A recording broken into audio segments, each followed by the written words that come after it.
बिस्मिल्लाहिर्रहमानिर्रहीम। अस्सलाम वालेकुम dear students, I hope you will be fine. 8th class की इस्लामियात की बुक हमने स्टार्ट की हुई है। बाब नंबर 2 में टॉपिक है ईमानियात, वो हमारा क्लियर है। और इबादात में हमने आज लेसन नंबर 2 जिसका नाम है हज और इसकी आलमगीरियत, वो आपके साथ शेयर करूंगी मैं।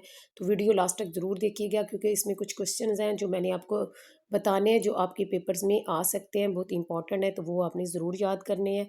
और एमसीक्यूज़ तो इस चैप्टर के तो सारे ही आप करेंगे, ठीक है। तो क्वेश्चंस के लिए लास्ट तक ज़रूर वीडियो देखिए। तो सबसे पहले आपके साथ मैं शेयर करूंगी एमसीक्यूज़। सबसे पहले एमसीक्यूज़ है हज का लफ्जी मानी है, तो इसका आंसर आप लगाएंगे ऑप्शन नंबर 1 कसद करना। उसके बाद दूसरा एमसीक्यूज़ है हज फ़र्ज़ हुआ, तो इसका आंसर आप लगाएंगे 9 हिजरी। उसके बाद तीसरा एमसीक्यूज़ है हज का मरकज़ी रुकन है, तो इसका आंसर लगाएंगे ऑप्शन नंबर 1 वक़ूए अरफा। मुसलमान एहराम बांधते हैं, तो इसका आंसर आप लगाएंगे ऑप्शन बी मना से। नबी करीम सल्लल्लाहु अलैहि वसल्लम ने उम्रे अरदा फरमाए, तो इसका आंसर आप लगाएंगे 4।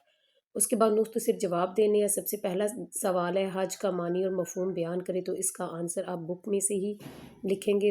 इसका आंसर है हज का लफ्ज़ी मानी है कसद या इरादा करना। शरीयत की इस्तिलाह में मुसलमानों का अल्लाह ताला की खुशनुदी हासिल करने के लिए मखसूस तरीके से बैतुल्लाह की ज़ियारत और हासे आयाम में मनासिक हज अदा करना है। सवाल नंबर 2 है हज के बारे में एक आयत का तर्जुमा लिखें। आंसर है इरशाद बारी ताला है और अल्लाह के लिए लोगों पर इस घर का हज फ़र्ज है जो कोई भी इसकी तरफ जाने की इस्तात रखता हो। अगला सवाल है मर्द और औरत के अहराम में क्या फ़र्क है, तो इसका आंसर है औरतों का हराम उनका आम लिबास और मर्दों का हराम 2 चादरें हैं। उसके बाद अगला सवाल है हज के लिए साहिब इस्तात होने से क्या मुराद है, तो इसका जवाब अपने यहाँ से नोट डाउन करना है। हज के लिए साहिब इस्तात होने की शर्त का मतलब ये है कि बंदा सेहतमंद हो और सफ़र के अखराजात रखता और रास्ता पुरअमन हो। आखिरी सवाल है हज के 2 अरकान तहरीर करें। आंसर है मनासिक हज से मुराद वो महसूस अफ़ाल हैं जिनका अदा करना हज की तकमील के लिए ज़रूरी है। इनमें से कुछ अफ़ाल फ़र्ज हैं जैसे वक़ूए अरफा और तवाफ़ ज़ियारत, और कुछ शराइत कहलाते हैं जैसे एहराम बांधना और नियत करना। आंसर है एहराम बांधना और नियत करना। आप ये 2 अरकान लिख लें। तफसीली सवाल नंबर 1 है हज का तरीका बयान करें। इसका आंसर है आज़मीन हज 8 ज़ुल्हिज्जा यौम तराविया को फजर की नमाज के बाद एहराम बांधकर 2 रकत नमाज पढ़ते हैं और हज की नियत करते हैं।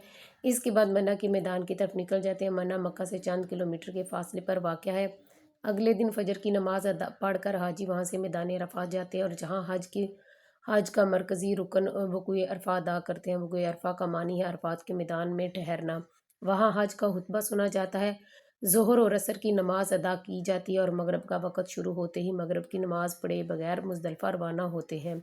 वहाँ रात को पहुंचकर मगरिब और इशा इकट्ठी अदा करते हैं। मुज़दलिफ़ा के मैदान में जमरात को कंकरियाँ मारने के लिए चुन लेते हैं और फजर की नमाज अदा करके सूरज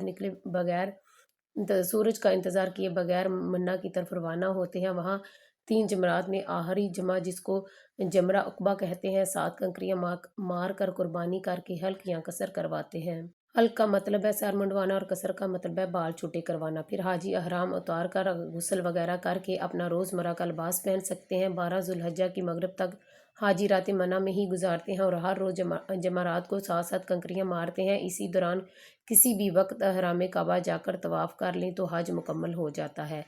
आप यहाँ तक भी नोट कर सकते हैं। उसके बाद नीचे भी आप लिख सकते हैं इस तवाफ़ को तवाफ़ ज़ियारत कहते हैं। लेकिन अगर कोई 12 ज़ुल्हिज्जा को मगरिब तक मना से रवाना ना हो सके तो उसे 13 तारीख को भी रमा करना होगी, और अगर मगरिब से पहले निकल आए तो दुरुस्त है। यहाँ तक आपने निशान लगा लेना है। सो डियर स्टूडेंट्स, आज का जो ये टॉपिक है हमारा हज और उसकी आलमगीरियत, ये लेसन हमारा कंप्लीट हो गया। लेकिन अब बारी आती है उन क्वेश्चंस की जो मैंने आपको वीडियो की स्टार्टिंग में कहा था कि इस लेसन से रिलेटेड वो क्वेश्चन जो पेपर में आ सकते हैं आपके साथ मैं शेयर करती हूँ। आपने उनको अच्छे से याद कर लेना है। सबसे पहले मैं आपके साथ शेयर करूँगी एमसीक्यू। सबसे पहला एमसीक्यू है मनासिक हज में शामिल है, तो इसका आंसर आप लगाएंगे ऑप्शन बी सही करना। आम लिबास एहराम है, तो इसका आंसर है औरतों का।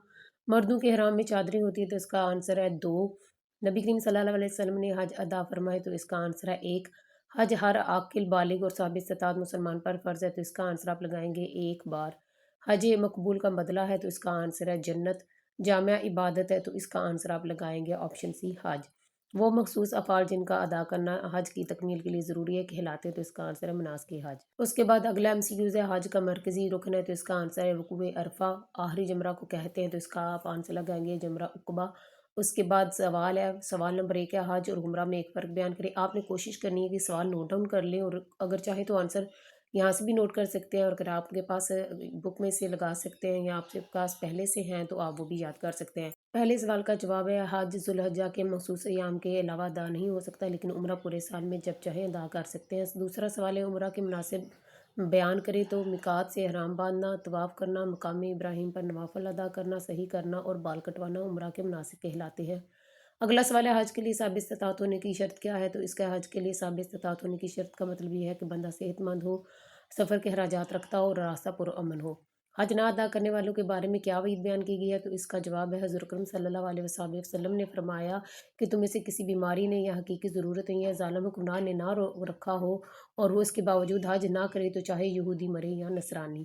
اس کے بعد اگلا سوال ہے مناسک حج سے کیا مراد ہے؟ تو اس کا جواب ہے مناسک حج سے مراد وہ مخصوص افعال ہیں جن کا ادا کرنا حج کی تکمیل کے لیے ضروری ہے۔